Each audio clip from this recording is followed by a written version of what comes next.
This is Scott Becker with the Becker Private Equity and Business Podcast and the Becker Business Podcast. We're thrilled today to be joined by an extraordinary leader.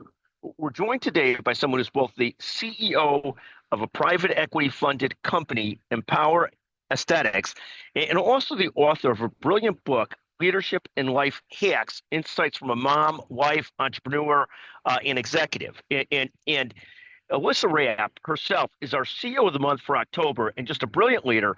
Alyssa, we are so thrilled to get to visit with you today. Can you take a moment and before we get into discussion of leadership, building teams, strategy, and more, take a moment and talk a little bit about your background in your career and what a remarkable leader. Alyssa, thank you for joining us. Scott, you're the remarkable guy in this healthcare ecosystem. I'm flattered and honored to be included in your podcast and deeply honored to be one of your CEOs of the month. So thank you so much for inviting me. I always enjoy speaking with you live or in this case on a recorded line. Thank you. And tell us a little bit about your background. You've led a number of organizations through transformation and growth. How do you think about leadership and how has your thoughts on leadership evolved over the course of your career? So it's really interesting. I had a birthday this month, so I've been thinking a little bit about time. And I think when I was a startup CEO right out of grad school at Stanford Business School, I thought about leadership as having a vision, rallying people and stakeholders behind it, whether it was a board or a team or investors, breaking new ground, building something out of nothing, and that was leadership. And then after exiting Bottlenose and spent a few years, as you know, and how we first met, leading surgical solutions on behalf of Sterling Partners here in Chicago.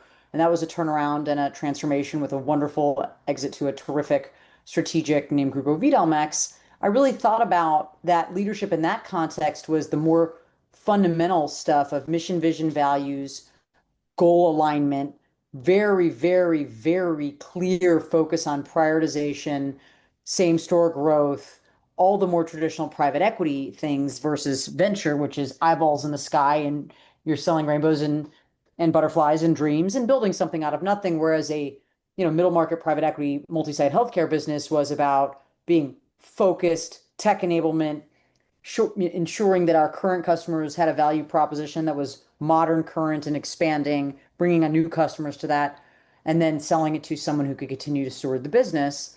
And then I did something different, as we've talked about, and raised a SPAC, which was a fund on the public stage. I did it at a time before SPACs got red hot, and before the SEC did not love them for a period of time either.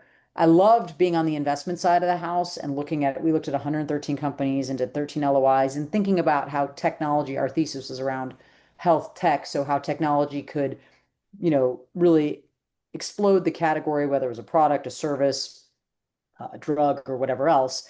And that, for me, leadership there was very different. It was a little bit of a combination of my Silicon Valley days and my Chicago traditional multi-site healthcare days, where I was thinking about things through the investment lens of both Silicon Valley tech investment and traditional healthcare with extraordinary board members and advisors on both sides of the house. So that, for me, leadership there was really the best. We're here in baseball playoff season. It was like having this world-class team, these extraordinary board members whose domain expertise aligned exactly with what we were seeking. And we just moved at an incredible clip over 2 years. And the only thing that in the end got in our way there was the exogenous market moment. And everything besides that was an incredibly satisfying, gratifying, and inspiring experience.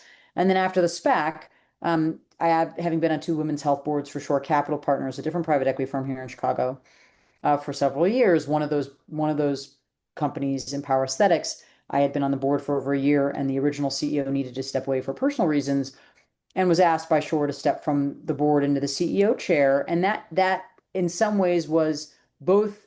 I wouldn't call it the same degree of turnaround as surgical, but it was a reset as well as a growth story, right? And I think in this case, it's similar but different. Mission, vision, values, alignment around the North Star, what excellence looks like, what winning looks like. And then, the most challenging, but, most satisfying, I suppose, thing in the end, which is both, a rocket ship, by definition, has to have some combustion in it. So both trying to build this mergers and acquisition rocket ship, which is what Shore Capital's winning playbook is so overtly for microcap investing, as well as, managing and growing the enterprise from a really tiny starting point to a meaningful and meaty, multi-site point 18 to 20 months later, which is now where we are, that's a lot of breakneck growth. And that's hard because you're kind of flying the plane and changing the engine at once. But It, it, yeah, no, and let's talk about that for a second, because one of the things you do remarkably well, and quite frankly, Shore Capital does a remarkable job of this, of sort of combining vision and execution. How do you sort of look at this? Because you're trying to move a rocket ship at that type of pace, while ensuring that teams stay focused day to day as well on strategy, on execution, on the day to day what has to be done, while you're trying to propel this at a great speed. How do you struggle to balance sort of execution, strategy, and execution, sort of, day in, day really, out? really hard, right? I mean, not easy, not, and you've struck a nerve in the question because it's sort of we're at an interesting inflection point. My job for the beginning, first year in the seat was prove that there's an M&A engine to be had, which we have. We've acquired 20 practices, 20, not 20 brands, but 20 sites over the last 20 months. And we'd started at 3 and gone to 20. So now 17, I should say. And that's been at pretty breakneck speed with a business development team of 2. Now, Shore Capital, as you said, is just best in class at microcap investing. So they have a playbook for that from a back end diligence and investment committee standpoint. It has all been clearly done in extraordinary partnership with them. And that's one set of muscles. That's one course, right? You're leaving Earth and going and setting your sights to the edge of the atmosphere. And that's what we did and we've done. And we've done a very, very, very good job at that. Now we're at this next point in the evolution, which is pretty standard, where we have to continue to grow, which we have been. We're up year over year, of course, and optimize in profitability what we've already bought. Much harder job, much more traditional middle market, private equity style job.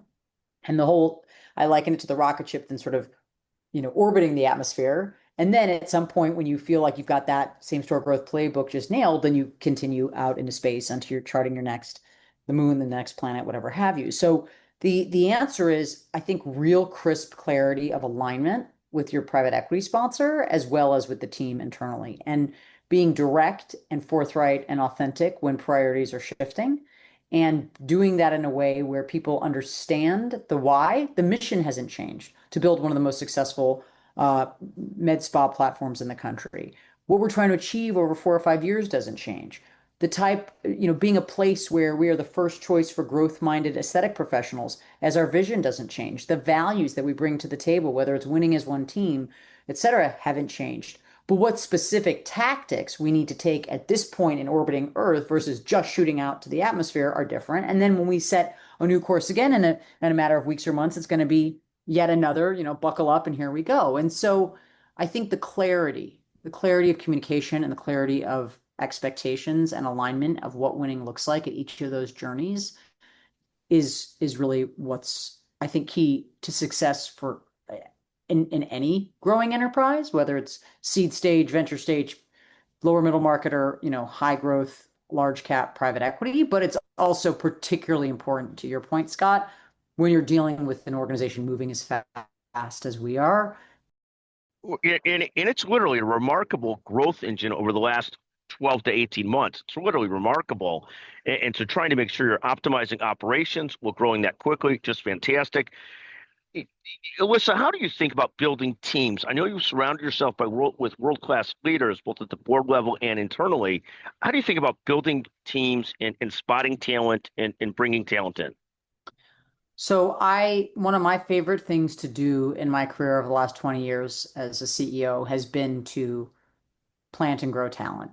And young green talent looking to achieve his or her best and highest potential as they move up that corporate ladder and expanding responsibility is probably what I find most satisfying as a mentor, coach, CEO.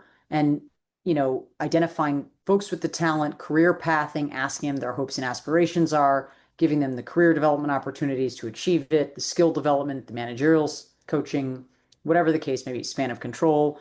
My personal style is wildly hands off. I'm, weekly calls all the time, deeply informed, but not, I'm the opposite of a micromanager. It's just not how I'm wired.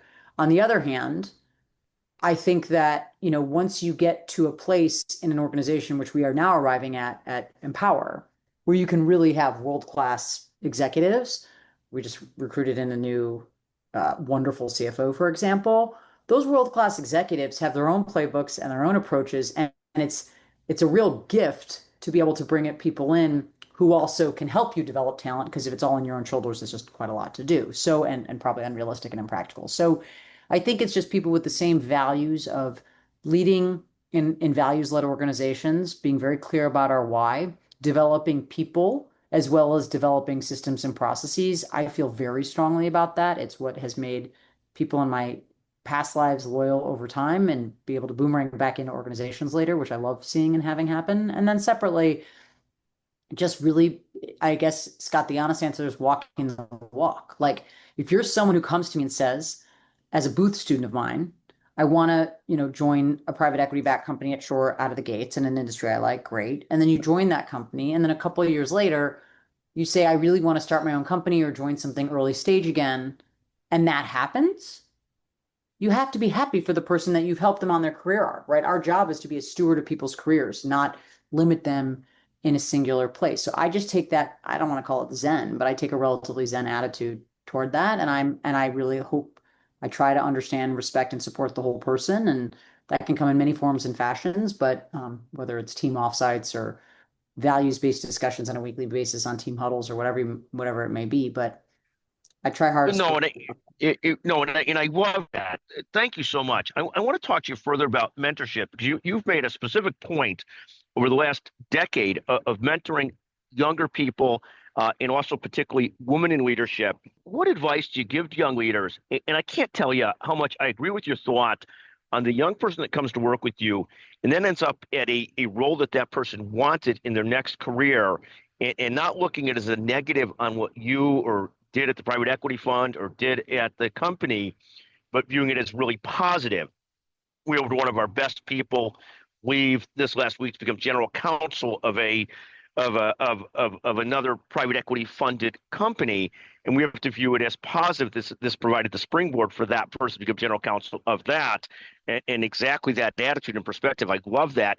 Talk a bit about your thoughts on mentorship and leadership, in how you sort of coach and give advice to young leaders. Yeah, it's a great question. I am 100% aligned with you. We are stewards of people's careers, and the degree to which we have been good stewards will be reflected in the potential they achieved, not just within our own organizations, but outside. So I think that's a relatively modern view you and I have. I don't know if everyone has it, but it's certainly mine. And also, every time someone leaves is an opportunity to examine the way things have been working, and recruit in extraordinary talent, new talent, different perspective talent, or reshake up org design a little bit. So I view change. It's not, I don't seek it always, but I also always view the glass as half full in that regard, especially if people are fulfilling their full potential.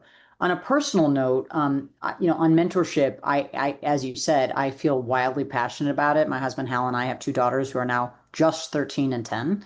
And I want the world to be a place in 20 years where there are as many women leaders as men, and that they would look at their career opportunities as not why would I do something, but why wouldn't I? And I just want the perception of glass ceiling, glass cliff, all that glass stuff I get tired of talking about and hearing about, to be gone. That said, I think that the way you do that is by walking the walk.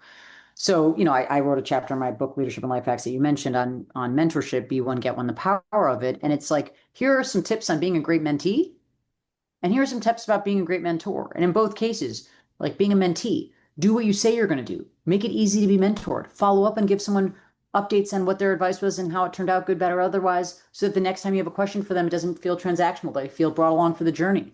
Make it easy for them to meet with you, whether it's tea, coffee, wine, whatever it is, whatever is easy for your mentor, right? I had a Booth student of mine. I teach a course of 5 years now at Booth called Women as Investors, Directors, CEOs, and Executives. And one of my students is brand new in the private wealth world at one of the big fancy white shoe firms in Chicago, and she wanted to have coffee. And I said, I'd be delighted to meet you. I'm traveling a ton. I can do coffee in suburbia at like this time on these few Thursdays. If you can make one of them work, take the train, take an Uber, I don't care. I'm happy to meet, but I can't like schlep around Chicago to meet with you. Or we can always Zoom. So she did it. She was on time. She was thoughtful enough about asking if I wanted, she knew I remembered I liked tea, if I wanted matcha or chai or whatever. And it wasn't about the tea. It was about, she made it easy for me to show up. And then when she had advice about introductions or boards to join or anything else, now I'm invested. Now I want to make those, now I want to pick up the phone and shake the trees and call my friends and my network and say, hey, the student of mine's interested in X, Y, and Z. What advice do you have for her? Here's what I thought. And then I give the advice, and I gave her the advice again, like once I've done this, follow up with me in 3 or 4 months. Let me know how the advice panned out. Let me know if there's anything you did in between. And that it sounds obvious and a little bit paint by numbers, Scott, but I think that's the way to do it. Yeah, I quite frankly could not agree more. One of the advice that I give to our children is if you're asking some advice, make it as easy for that person as possible. Can I get you on the phone for 5 minutes? Can I make it easy for you so that you're making it, and then you develop a relationship. But the mentor-mentee relationship has got to be as much about the mentee putting thoughtful time into it as the mentor. In this concept, the people that you give advice to and then follow up with you a month later, I did talk to this person, I did talk to that person. It is so appreciated by the mentor. I can't even tell you. So I could not agree more with the thoughts and advice on the subject. I want to take you to another question that's also dealt with in your book on leadership and life hacks, which is this question of you serve on boards, you teach a class, you run a company that's on a tremendous growth clip. You're working with one of the best private equity funds in the world at Shore Capital. How do you stay sharp mentally, physically, strategically, so you can lead at your best each day? And I know how important it is for you to show up for your daughters who are 13 and 10 and for Hale as well. How do you work to stay physically, mentally, and strategically sharp as you're doing multiple different things?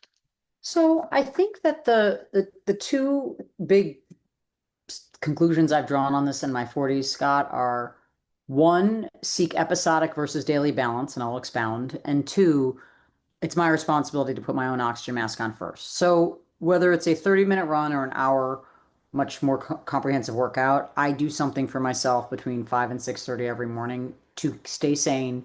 It's for my sanity, not just vanity. I have to. I can't imagine not. It's not even questioned in the family. Where did mom go for that period of time? She's in the gym if it's winter, or running outside if it's, you know, beautiful weather. And I'm just, I don't feel apologetic about it. I help the kids with homework before and after, or breakfast, of course, but like I have to do something to clear my mind every day. And that's what I do. And it's been my thing since a childhood athlete. And I think that I say to folks all the time, in putting your own oxygen mask on first, it is not my right or responsibility to tell you if that is meditation, walking your dog, journaling, staring at the sea, working out, whatever the case may be, but doing something for yourself every day to feel restored, I do feel is a responsibility and no one else's but your own. And I think that is simple and obvious, but also kind of necessary to be reminded of. And I also am pretty clean, you know, pescatarian, gluten-free, whatever, a pretty clean eater. And when I travel for work and like 6 a.m. flights and 15 meetings a day, and then, barely any sleep and a flight home, I try to just take really good physical care of myself, because the one thing I have no bandwidth for is being down for the count. Like I have no time to be sick. I just have no time. Like I cannot have that happen. So Well, and that discipline to eat well on the road, anybody who's done it for a long period of time knows how hard that is, and it takes real discipline. And if you can do it, it is so much a better way to live and take care of yourself. So I'm a huge fan of the effort you make to physically and mentally lead, and it's one of the reasons why you've been so successful. Talk for a moment. We've got a few minutes left, Alyssa, about both a couple different subjects. How do you think about innovation today? And you're looking at you're at a very traditional blocking and tackling business, trying to grow the med spot business. I shouldn't say very traditional, but somewhere in the middle of a traditional multi-site business and trying to grow it. How do you think about innovation, and also how do you think about resilience? And we've already covered resilience a little bit and how you manage yourself, but how do you think about innovation? And then I'll ask you one other question. What are you most focused on and excited about currently? Great questions. So on innovation, one of the many reasons I've chosen to be involved with universities on a professorial level, teaching at Stanford Business School, my alma mater, for 8 years, and then 9, and then moving over to Booth once Hal and I moved back to Chicago 8 years ago, is because it's so satisfying and so beneficial to think about things at 100,000 foot level, which you're forced to do when teaching courses at top universities with really smart students, versus just at the 30,000 foot level. I've used a lot of flying metaphors today. The 30,000 foot level, when a CEO of a company, and Maggie Wilderotter is one of the most storied women on boards of our nation's history, public and private. And there's a case I teach on her from HBS, actually. And she has a great quote on this, that being on boards gives her the 100,000 foot perspective, paraphrasing, to be a better CEO, and being a CEO gives her more direct hands-on experience and makes her better on board. So I believe the interplay of those things is actually beneficial to both. But innovation, I guess I check the box there candidly in two ways, Scott. One, I love being, on faculty at these wonderful universities and being pushed to think deeply and to push others to think deeply. It just keeps me sharp and on my strategic game in academia. And then secondly, I'm a proud angel investor in some students' enterprises, not all of them. And then, of course, doing actively involved here in Chicago in the venture community as an investor, not a passive investor, not an active venture capitalist. And I love thinking about and seeing come across my desk and quarterly updates or anything else from the firms in which our family's an LP, all of the different things people are investing in. And it forces me to understand where the market, or understands too strong of a statement, at least get a glimpse of insight into where the market might be moving over the next 5 to 10 years and to start think deeply and try to make sure I understand what could be happening. And then, of course, back to earth, how does it affect me, as you said, on the day to day and running a more traditional private equity enterprise right now? But it's really a remarkable thing. This mix of being able to be thoughtful as an advisor, thoughtful as a teacher, and then takes that sort of thinking and work it into being a CEO, and then vice versa, the perspective of a CEO and then serving on a board and understanding here's how things can work or should work, and that interplay between the two. I could not agree with you more. It's really remarkable. And I also, the investing issue, there's this reality of investing is that you could talk and think all you want about something, but once you have real money at risk, you think about it and see it differently. Like I've invested in a whole number of things. I've invested with short capital. I've had venture investments that have gone to zero, and that going to zero is one of the great learning experiences you could get, good or bad. It costs money, but it's a great learning experience. You learn, here's what didn't go right here. Here's what went right here. And here's what leadership looks like. I think your thoughts on the mix of these things is so right on. It's literally remarkable. Well, and I'll say to you one thing on that note before the last question you asked of what are you most intrigued by right now. Um, I I have learned more from my losses than my wins. They are hard and they are painful. Like our SPAC should have been one of the big winners of that era. Wall Street Journal cover piece. We had the right team, the right strategy, and in theory, the right timing initially, but the market really moved under us on the category and we worked our tails off. But there were a lot of regulatory hurdles at the time. And without casting dispersions, I had the most wonderful board. We had a wonderful thesis. We looked at wonderful companies and got real close to bringing one public that I thought would have been a hit. But at the end of the day, what I learned from that whole experience was truly invaluable about public equities, about regulatory dynamics, about market timing, about deal making. And so it was painful and expensive and not that I didn't love, but the learning was awesome. And the learning was awesome. I say with total And humility. no, I love that. And you're an incredibly effective person, like an incredibly effective person, most effective people that I know. And so do take us to where are you most focused and excited currently? So I think that's a tough question that I candidly didn't fully prepare for. I think personally, I'm excited to learn how I can continue to leverage AI to be more personally productive and effective, right? I love Perplexity. I talk to it, I ask it questions, and I start to ask it to help me synthesize data, which I think will ultimately make me much more effective. And then I like to think deeply about how it can help obviate the need to hire more people and which systems and processes can be um, leverage AI in 2 to 3 years in the company that I'm currently running, and then in the businesses with which I'm involved as a board member, et cetera. I think that in between of how do I use it on an individual level daily and how do you use AI systematically over 2 to 3 years where the wheels are starting to turn, the in between is probably the most nebulous to me and what I'm trying to figure out the most, which is how do we leverage this to really drive productivity without losing creativity and humanity. And on a much lighter and much more narrow scale, it applies to my teaching world as well, right? My AI policy as a professor at Booth is um, to copy something from AI and claim it as your own is tantamount to plagiarism and a violation of the honor code. To leverage AI is also expected and is cited accordingly. And that, like, how do you use artificial intelligence to do all the enhancing things it's capable of in business, frankly, and in life without, as effectively as possible is something I know others too, but really, really starting to think about deeply and wrestle with. So if you have any other podcast and, folks that can come talk about that, I'd love to hear from them. No, 100%. And I think so many of us are in that exact spot of really trying to lean into using AI personally, really trying to understand it, really trying to grow into it. And at the same time, then figuring out how are you going to use it at scale and in systems and in companies as well. And trying to cross that chasm, particularly at mid-sized companies that aren't by their nature didn't start to be technology companies. Where technology companies, it seems to be somewhat second nature that this is where they're going and what they're doing. You see it at the Microsofts of the world, the Meta Platforms of the world, the Googles of the world. Whereas at the mid-sized companies, it's a much more complicated thing that you're going to figure out how to implement correctly because you weren't built for it to begin with. But we're trying to get there. I think it's a fascinating perspective. Agreed. It's hard, but we'll figure it out. Just we got to keep, we're all works in progress there. Alyssa, I want to thank you for joining us on the Becker Business and Private Equity Podcast. Just an absolutely remarkable leader. Again, Alyssa Rapp, CEO of the month, CEO of Empower Aesthetics, just a brilliant leader. Thank you for joining us today. Scott, so appreciate you including me. Really, really, really admire you, all you've built, your podcast and more, and it was an honor and a privilege. And thank you for including me.